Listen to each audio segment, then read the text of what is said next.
Hey folks, Dr. Mike Israetel here with Renaissance Periodization. And today's video topic is one of the long topics in our long series of specializing on a specific muscle group. And today, finally, your patient weight has been rewarded by the gods on high. I suppose the gods on low would be the devil and other assorted demons. Your patients has been rewarded. Quads. Quad specialization is the topic. First question is, why would we specialize on quads? Why can't you just train them normally? Totally fine.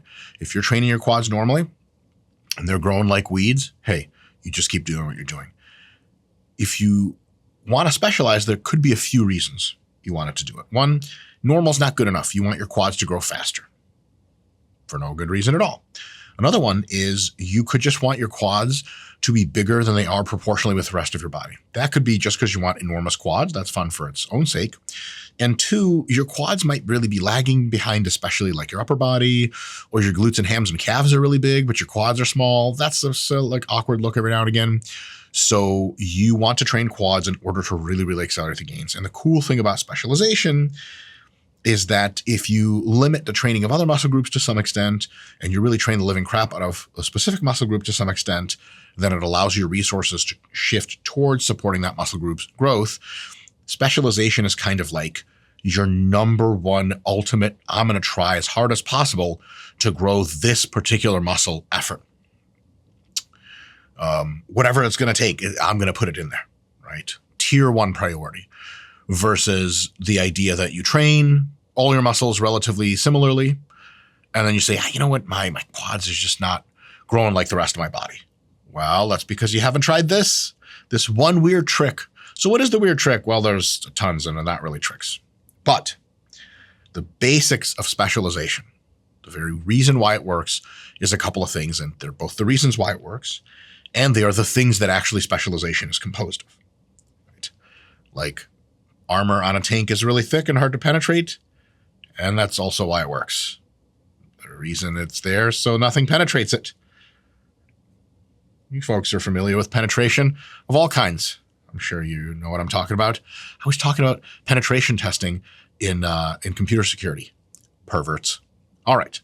So a couple of things we have to do if we're saying we're specializing. One is specificity. We're going to take the quads in this case, but really this applies to every muscle. And we're going to choose exercises that we deem by some rational method to be the best exercises we know of for quads. We are going to choose modalities that we know correspond well to quad training. For example, heavy straight sets might be the thing that really gets us going.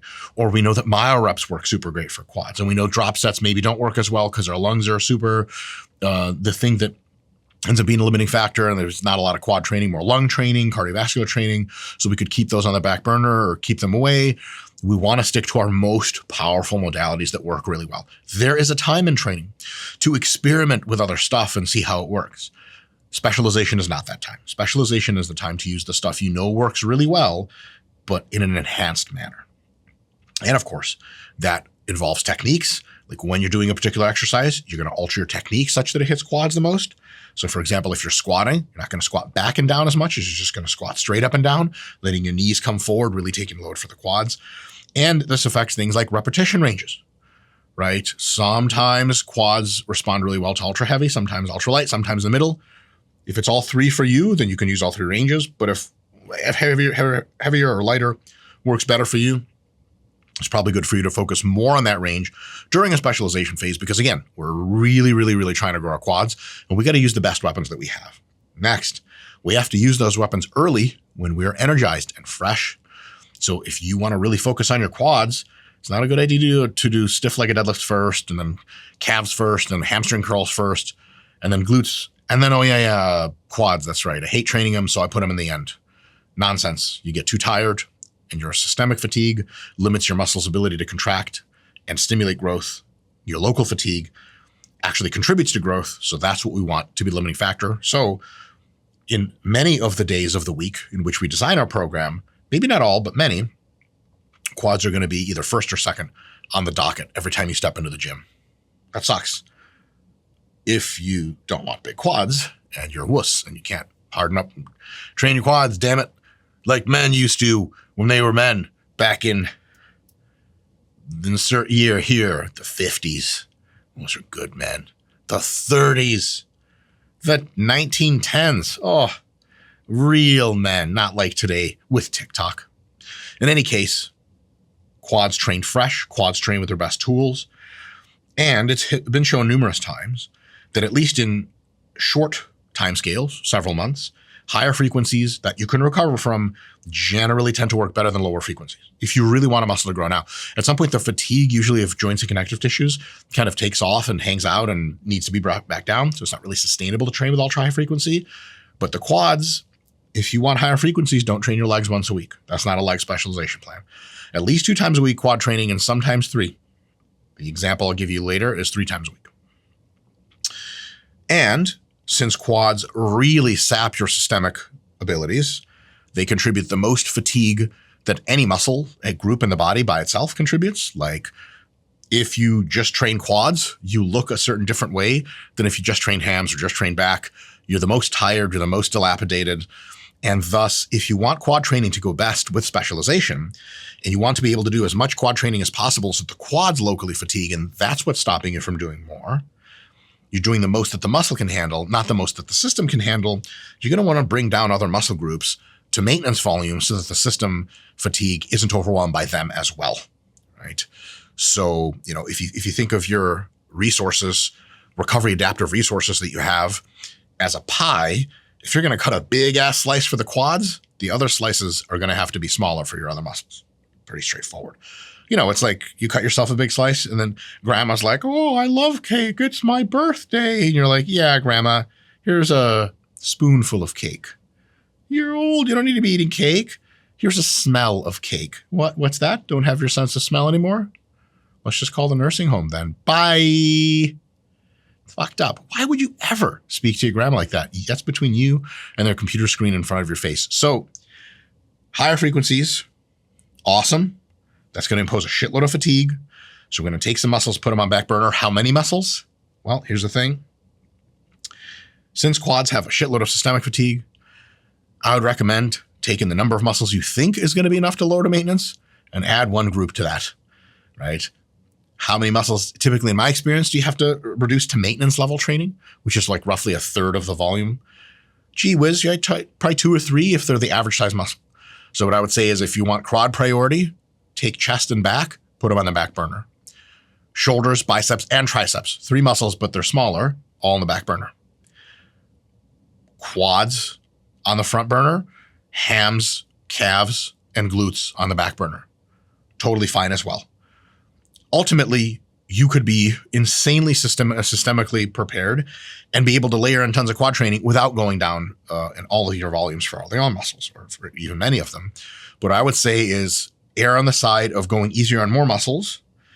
And if you're like, wow, man, I punished my quads, that was great training, but honestly, bro, I think I could have done a little bit more back and chest and been totally fine. Hey, next time do it.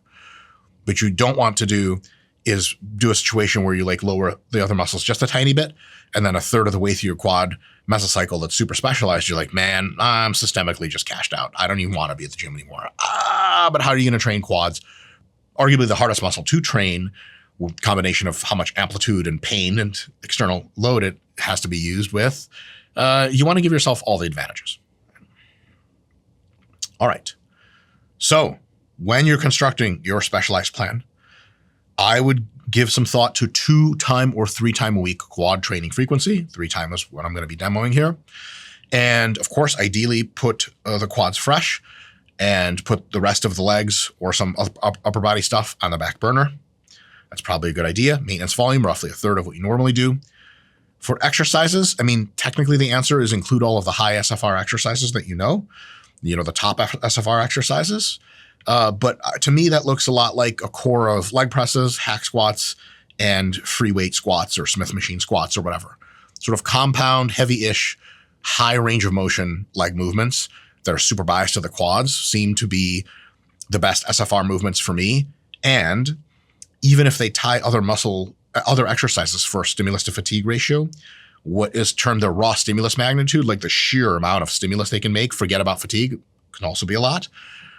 For these things like leg presses and hack squats and various types of squats with a bar on your back, they tend to also be very high raw stimulus magnitude, very high RSM. And if you happen to be a little bit resistant to quad growth coming easy to you, those high stimulus exercises usually the ones that make the big difference. Because even if you have a really high RSM exercise, or sorry, high SFR exercise, stimulus to fatigue ratio, it could be that the total stimulus isn't that high, but the fatigue is very low. So you end up having to do like an infinity amount of volume to get the same growth. Yeah, it's survivable, but it's boring as fuck and it'll just depress you. It's kind of like someone telling you like, hey, like here's this, this video will obviously become dated, hopefully within the next few years, but someone could say, hey, like, you wanted to drive from Detroit to Chicago, just to run away from Detroit is a good enough reason. Here's this like solar powered electric car. And you're like, how much is gas? And like, it's free. The fucking car is powered by the sun. You're like, oh, okay, this is perfect. I'm going to use it. Someone is like, wait, hold on. How fast did the car go? And they're like, yeah, like 15 miles an hour. You're like, what the fuck? Right? Now, if you get a Tesla or something that's powered by plug-in, then you could say, how much is the fucking gas? And like, the gas is not cheap, right?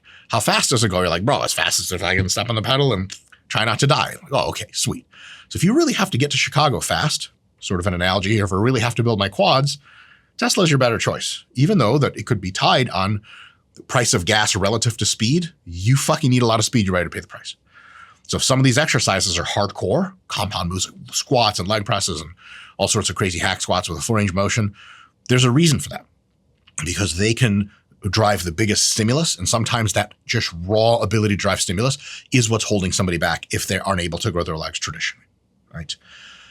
Now, if you would like, you can pepper in some leg extensions and lunges if they have a high stimulus to fatigue ratio for you. Some people adore leg extensions and think that short step walking lunges would blow up their quads. Great. If not, no big deal. You can just stick to the basics. Set numbers. As usual for all these videos, start between 2 and 6 working sets for quads per session. Basically, I would stop at whatever feels like a really pretty decent pump and feels like you got nice and tired and stimulated the muscle, especially with something like quads. This is a muscle that is amenable to getting very, very sore. And the quads are so big and strong that they damage their own connective tissues quite readily. Not damage in a bad way, just damage in a way that's realistic, right? If you are like test firing a huge jet engine, it's going to burn the test facility up a little bit. You'll have to scrape the walls, right? That's just what quads are.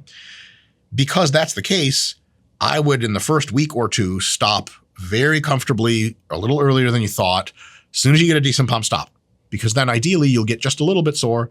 You can recover. You can hit that next session. Because remember, the quad plan we have for you today as a sample is 3 times a week. There's no nuking the legs at any point. Your legs have to recover for next time, which happens every other day, more or less. So start on the easy end. Let the summation of the total volume of the week, your quality of each set and session, your proximity to failure, your psychological drive, let that do the work as opposed to 10 sets per session, because you'll just fucking never recover from that and you won't be able to do as much quality work. It's the difference between mass gaining on 2 pizzas versus 6 meals a day. Could be the same calories in those two, but you're going to eat a pizza and a half and be like, fuck that. You're going to get so fucking full, you won't eat the rest of the day. You'll just fall asleep.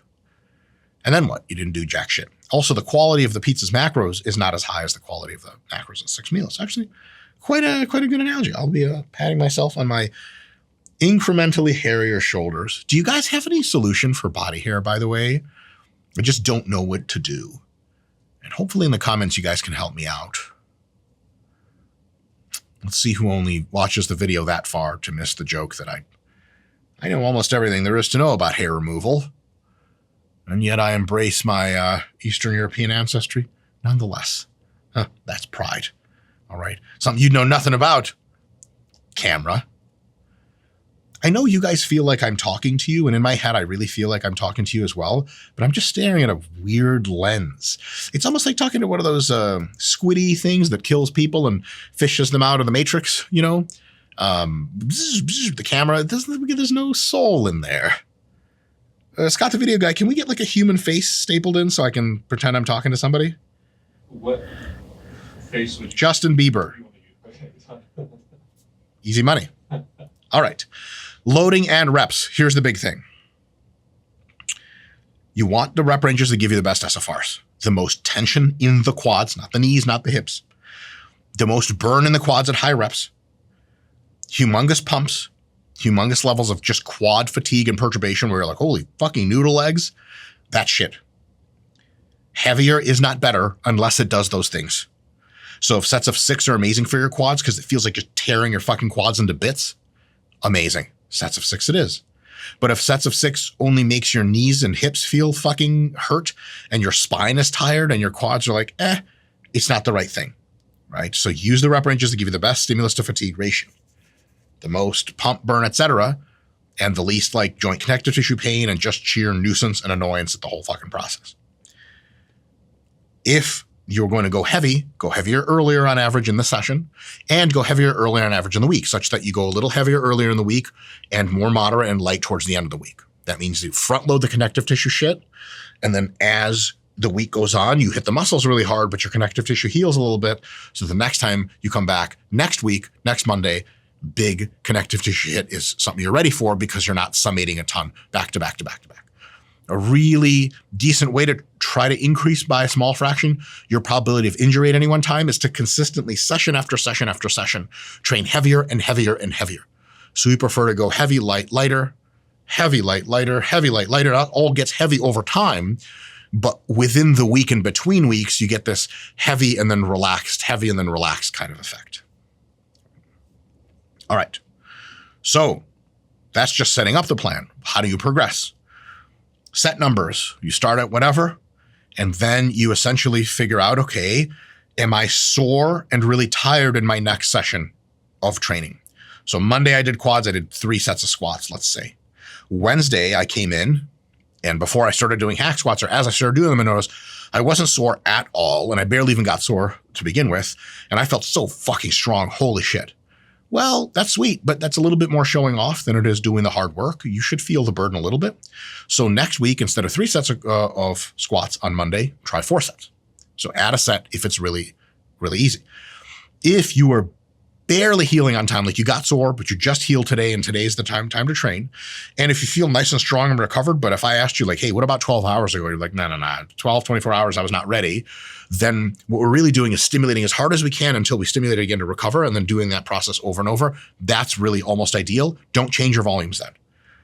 I'll get into a groove where my technique gets a little better every time. I put a little bit more weight on the bar, a few more reps. And what ends up happening is I start quad training with 3 sets in a session. Over the course of 2 weeks, I work up to 5 sets per session, let's say. And then 3 weeks later, I'm still doing 5 sets per session, but I'm still getting just as fucked up, just as sore, just as tired because all the quality is improving. So we don't use sets as a driver of progression. We use sets in an auto-regulated way to ask your body, hey, what do you think you can heal from? And your body goes 5 sets. I'm like, that, and then there it is. Right? We're not trying to challenge it with sets. We're trying to get the appropriate amount of stimulus delivered. The challenge comes in within each set, doing a little bit more weight or greater number of reps session after session, week after week. Right? If you are sore when you have to train again, go back to that workout before, and in the next week that workout happens, reduce. So if I did 4 sets of squats on Monday, on Wednesday I was doing hack squats. I'm like, nope, not recovered. Still feel my knees, still feel my quads, still feel like shit. Next Monday, don't you dare do 4 sets of squats. Do 3 sets of squats, and that'll be more than enough to get you going. There is really no polite way to scratch your junk, is there? You guys ever struggle with that? Like you're in like sort of public place, you're sitting in an airport, listening to your headphones and like flights in 30 minutes. Like you have to fucking scratch your dick because it's itchy for, hey, whatever reason that's private to me. Like it could be a lot of reasons. Could be no reason at all. And then you think to yourself, on the one hand, what kind of person reaches down and scratches? I'm clearly like scratching it through the shorts. I'm not putting my hand under the shit. But even over the shorts, people have children. You're fucking scratching your dick. They're like, what's wrong with you? You at the fucking zoo? But on the other hand, I have an itchy dick. Are you going to come fucking help me scratch it? No. Am I going to go all the way to the bathroom with my luggage so that I can simply scratch my dick? Nonsense. We have a genuine conundrum. So if you want to vote in the comments below, here's a hypothetical. You're at a roller rink, all genders, all ages. You're putting your skates on, sitting on one of the benches, plenty well-lit place, families around. Dick starts to get itchy. Do you fucking scratch or do you go to the bathroom? Weird bathroom skates. And then You take your roller skates almost all the way to the bathroom, and the lady's like, no rented skates in the bathroom. You have to take off the fucking skates, or where do you even put them? It's a serious mystery. Wake Einstein's ass back up. Einstein, answer this shit. E equals MC squared. That was easy. All right. In any case, reps in reserve. Started around 3 reps in reserve. Continue to progress all the way to close to failure. Obviously not total failure on squats that are free weights because you'll die. Don't do that on hack squats. Do it on a leg press unless you have a really trustworthy partner. In order to make things more challenging over time, I would add like something like 5 or 10 pounds each time and or 1 or 2 repetitions. Now, the repetition adding is interesting because if you add load and you stay at roughly the same rep range, the stimulus to fatigue ratio tends to stay pretty much the same. If you start adding at sets of 10 and you eventually get to sets of 15 by adding reps towards the end of the mesocycle, there could be a different stimulus to fatigue ratio. 15 could just be too high of reps to really get you what you need out of that workout. It's just not enough tension, etc. So with repetition additions, be aware of that. Be aware of that. Load progression is a little bit preferred because of that. And of course, load progression is super fucking easy on all these machines and all these weights. You're not like, oh, well, I can't progress because I don't have small enough weights. Like you put a 1 2.5 plate on the side of a leg press. And if you can't progress week to week by adding 2.5 pounds total onto the leg press, I think you're done progressing. And it's time to go do one of the many other beautiful things you could do with your life that don't involve training with weights. Try playing the violin. I heard it's easy. At one point, I was actually a violin prodigy. It was age 5. I played every, Scott, what's a violin type of shit? Sonata, is that a thing? Yeah. No way, Sonata? As far as I know, Sonata is a type of Hyundai car. A good one. But anyway, I did all that stuff. And honestly, guys, to be completely honest with you, it was fucking boring. It's weird to become the best at something. So I was watching cartoons most of the day. And the other day, times of the day, I was like, whatever kind of show. Yo-Yo Ma was there. He was like bowing to me. I was like, Yo-Yo, be easy, bro. I love Crouching Tiger, Hidden Dragon. That shit was the bomb. In any case, that's how all that works. Now, you may be thinking to yourself, gee whiz, Dr. Mike, that sure is complicated. I wonder if we could see a sample program. Good news. It's right there. This is not something you have to do. This is just to get your idea juices floating, right? If you have too many of those, you go to the hospital, the doctors drain your idea juices. It's a tough state of affairs. Monday, hack squats. 3 sets in the 10 to 15 rep range. 3 of course, is all first week. After that, we have high bar squats, 2 sets in the 5 to 10 rep range. Hold on. You said heavier first. What the fuck are you talking about? This is a bit more of an advanced split for somebody who's so strong that ultra heavy sets of 5 to 10 squatting is just too systemically fatiguing for them. And because so many other muscles can come into play, glutes, lower back, adductors, it's not specific enough to the quads. So stimulus to the quads is and the total system fatigue is because it's super heavy. So what do? We pick hack squats in the 10 to 15 range, still pretty heavy. Very big stimulus to the quads, not as much fatigue. Then when we go to regular squatting, our quads are so tired, they become a huge limiting factor for us. We have to use less weight for sets of 5 to 10 than normally would in squats. That reduces our systemic fatigue substantially. But our stimulus is quite high now because all of our repetitions are real close to failure for our quads. Never mind the fact that because you already have a pump in your quads, your mind-muscle connection will be better than ever. Give this a shot. It fucking works, right? Do you have to do this way? Absolutely not. It's just one way to do it. Wednesday, you come in and you do 4 sets of hack squats. But notice, we're conserving hack squats because we figure, okay, we got regular squats, hack squats, leg press. And most of you guys train in regular gyms. They just don't have that much leg equipment. So you're going to have to be conservative, literally, and make sure you get all of the shit you want out of each piece, which means sometimes, many times, you'll be using a few exercises several times a week. But in order to promote variation and stay safe, I would alter the repetition range such that earlier in the week when you use the exercise, it's heavier. Later in the week when you use the same one, it's lighter, right? These hack squats would be sets of 15 to 20 reps. You can also modify them potentially to be a little bit slower on the eccentric or do a pause where you don't do one on Monday. Just that little bit of variation pays huge dividends. It's a great movement. You get nice and fucked up. By Friday, you've healed. Friday, you're like in a position where you're pretty fatigued. Your knees and hips and stuff have taken a little bit of a beating and you want to do some higher repetition work while at the same time making sure to stay the fuck away from beating up your joints. No problem. 2 sets of leg extensions, 20 to 25 reps each. That fucking blows. If you've never done that before, you're lucky. If you're going to do that soon after watching this, I'm sorry, but I promise it works. That's why I tell all my clients. That's why I'm Southeast Michigan's most successful lawyer. Yeah. You guys think I should get into law? I can make the fucking scummiest law commercial ever. Scott, the video guy, write that down. Leg extension for 2 sets. They're nice and pumped as far as quads are concerned. And then we do barbell walking lunges. You can take normal long steps, but if you take slightly shorter steps, it's even better. Super deep ROM for the quads. 1 step is 1 rep. That's how I count it. So 20 to 25 reps is 20 to 25 steps. You can even stop every now and again when you run out of breath and or your quads start to freeze up. Wait for a little bit, take 3 or 5 breaths, and then keep walking. That basically turns these things, these lunges into myo reps. Holy fucking balls. It doesn't take a whole lot. And because you might not be used to lunges, I would just start them with 1 set. And that's why it says 1 set, because start out with lunges if you do any more. But by the way, prepare for your glutes to get sore because lunges are so effective for the glutes, they'll fuck up your glutes anyway. Eventually your glutes won't get as sore and your quads will be the thing that gets the most fucked up.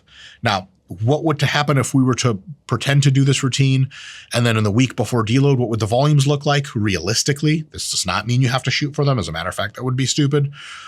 Monday, well, we started with 3 sets of hack squats. Now we're in 5 sets.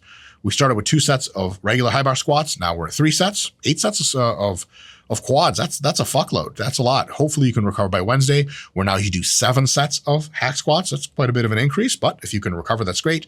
Leg extensions, 4 sets, barbell walking lunges, 3 sets. We're talking about every workout here being 7 or 8 sets. That, if you are pretty strong, if you are training hard, if you have good technique and you're pushing yourself, then most people will not be able to sustain such an effort, which is why it's just the last week before the deload. And then like right after you finish barbell walking lunges, you smoke like the longest cigarette of your life. Like how a French soldier during World War I, when they announced the final ceasefire, peace, he's still in the trenches. How long would it take him to smoke that cigarette? He'd be like,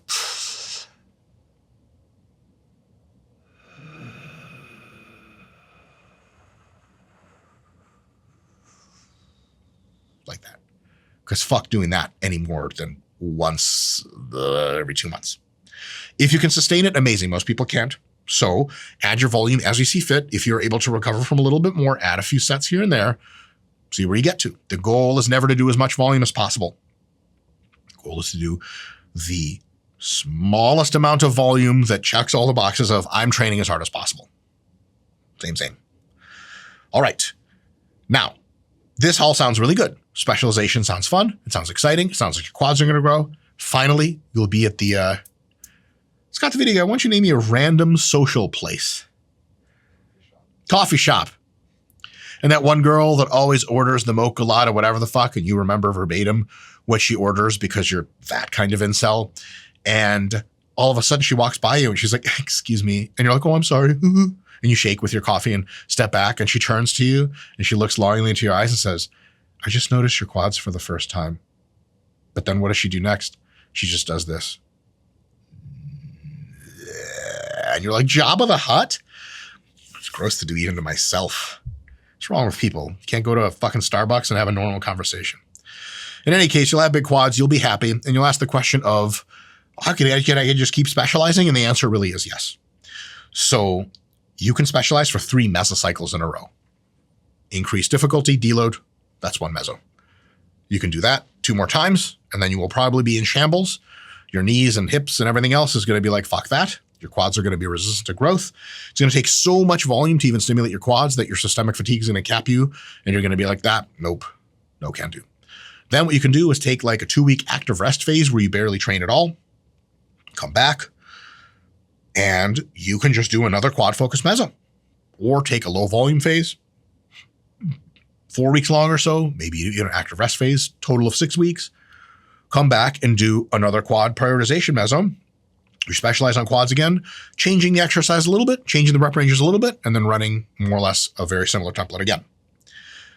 If you want, you can play around between the mesocycles with some rep ranges and some frequencies. So you can start your first meso relatively heavy, more sets of 5 to 10, 10 to 15. maybe just twice a week training legs. And then as the mesocycles cycles progress, second and third, you can add in a third workout in the week and to do slightly higher reps on average, potentially even a fourth. The most I've ever personally done was 3 quad sessions a week. Charlie and I tried that a while back. And it seemed like we had to restrain ourselves so much during the 2 workouts just to make the third workout possible. And the third workout wasn't even that hard, that like blah. So we just went back to 2 times a week. And for us, that's more than enough. But if you can survive 3 and 3 is easy and you can recover from it. And if you'd have to do like more than 10 sets of quads per session, 3 times a week in order to even grow, add a 4th workout. It's totally fine. Most people doing things properly will never need a fucking 4th workout. 3 times a week for quads is probably more than most people can survive. But if you want to try to play with increased frequency, that's totally cool, right? Active rest, low volume phase, feel free to repeat or just go back to normal training or go back to maintenance work on quads and try to bring your glutes up. But anyway, this is something that all you need is 2 weeks of active rest and you can repeat it anytime you want in most cases. So how, if that woman at the coffee shop was if her eyes and her tongue really did the things they were supposed to do, you may just run to the gym right then and there and just continue to specialize on quads. Meanwhile, she's DMing you and she's like, just come over, make sweet love to me. And you're like, hold on, babe. Quad workout, RN. Stupid fucking internet abbreviations. Why am I in such a bad mood today? Good question. Who knows? All right. That was all good fun, but maybe you want to learn more. So check this out. We got free shit right below in the description of this video. Free exercise video library. Because you're like, what the fuck? He's mentioned a few quad movements, but I want to know some more. We've got a bajillion of them. Click. It's me narrating and Mr. Jared Feather, IFB Pro, actually doing the demos. We have a muscle group training guide where it's like 10 pages of very small text of everything you probably never wanted to know about training your quads. So if you really want to dig in and make the best plan you can, that's the place to look. If you're like, wait, what the hell is SFR, RSM? Motherfucker, I hate science. Fuck this shit. Cancel my RP subscription. Hold up. Just get to the Hypertrophy Made Simple video guide. It's like 16 videos. Each one's like 8 minutes long. And it really brushes you up on the terms, gives you a real basic understanding of what the hell we're even doing. So that if you rewatch this video, having seen that, or you watch that really quick before building your own plan, you're going to be like, I think I know a whole lot more than I thought I did. And then, of course, we have a hypertrophy book, Scientific Principles of Hypertrophy Training. People have described it as the greatest thing to ever occur. I would say the microwave is still a better invention, but the book is close. And it's not free because my butlers need salaries so that they can show up and drive my Lamborghinis for me. Butlers don't work for free. That would be immoral on many levels. And so I have to sell hypertrophy books. So feel free to buy one. It's a nice book. I think I had a hand in writing it. And if you want to build a customized training solution for yourself, for quads or for anything else, you can go the harder way. You'll learn a lot and you can build it yourself, or you can go the much, 50 trillion times easier way and have mostly our computer program do it for you with our custom training template builder also in the bio. That costs money, but it's just not that much money. And you can reuse the program like as many times as you want because you can rechange the exercises around. So if you build a custom training template and it works really well, it's something you can use for like a year or so and it costs like fucking $100. So maybe it's worth it, right? And hey, if you don't want to spend money here, just leave. Just leave. We're trying to run a business. Things have been so hard. I'll be okay. Guys, I'm going to go cry a lot. Cry with me. Namaste. Feel my universal vibes. And I'll see you guys next time for another one of these.